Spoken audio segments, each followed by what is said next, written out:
Bonjour les amis, j'espère que vous allez bien. Alors hier, nous avons parlé ensemble de comment traverser les moments difficiles.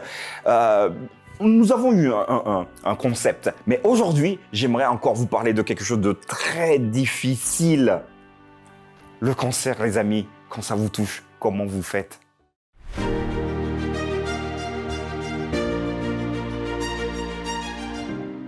La pensée du jour se trouve aujourd'hui dans 1 Corinthiens chapitre 15, verset 57. Mais grâce soit rendue à Dieu, qui nous donne la victoire par notre Seigneur Jésus-Christ. Alors, j'imagine que si vous avez à vous rendre à l'hôpital pour des examens, et si surtout vous vous sentez pas bien et qu'il y a peut-être une suspicion d'une maladie grave, je crois que ce que vous n'aimeriez pas entendre, ni moi non plus, c'est que le médecin, avec une mine un peu peut-être déconfite, arrive. Alors, écoutez, madame, écoutez, monsieur, j'ai une nouvelle difficile à vous annoncer. Bon, déjà, on a compris, hein. Vous êtes atteint, j'espère qu'il ne va pas me dire un cancer, mais vous êtes atteint d'un cancer, un grave cancer. Et je crois que vous et moi, on n'a pas envie d'entendre ça. Est-ce que ça va vous arriver ? Est-ce que ça peut vous arriver ? Est-ce que ça m'arrivera ? Est-ce que ça peut m'arriver ? Bien sûr que oui. Néanmoins, j'aimerais vous raconter une histoire d'un homme qui a été touché par un cancer incurable. Donc, il a vu arriver tout doucement la fin de ses jours. Et juste avant de partir, il s'est dit, je vais écrire un poème pour tous ceux qui seront présents à mon service. Alors, bon, certains vont dire, waouh, c'est glauque quand même, pourquoi il fait ça ? Pourquoi il pense déjà à la mort ? Mais oui, parce que c'était inéluctable. Et j'aimerais vous lire quelques vers de ce poème.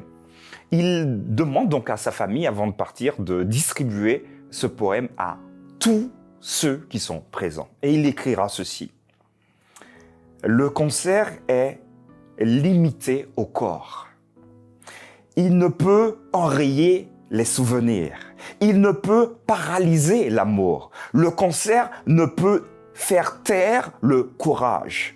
Il ne peut ruiner l'espoir. Il ne peut envahir l'âme. Le cancer, il ne peut attaquer la foi. Il ne peut réduire la vie éternelle. Le cancer ne peut éteindre l'Esprit de Dieu. Le cancer ne peut détruire la confiance. Il ne peut tuer l'amitié. Il ne peut diminuer la puissance de la résurrection. Et enfin, il terminera son poème. Si une maladie incurable s'est emparée de votre corps, ne la laissez pas toucher votre esprit. Alors j'ai trouvé ce poème excellemment beau. Si finalement la maladie vous tombe dessus, ne la laissez pas toucher votre esprit.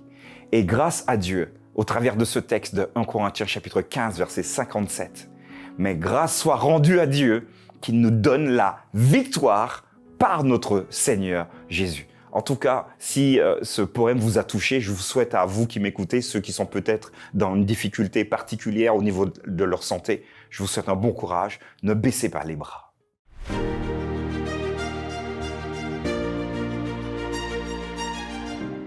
Voilà un sujet délicat parce que vous et moi, ou peut-être des amis, pourraient potentiellement être atteints de cancer. Mais quelques mots d'encouragement. Le cancer, oui, se résume dans le corps, mais notre esprit doit rester très clair et accroché, attaché à Dieu. Voilà cette parole d'espérance, d'espoir que je vous donne aujourd'hui. Je vous donne surtout rendez-vous demain pour une nouvelle pensée du jour.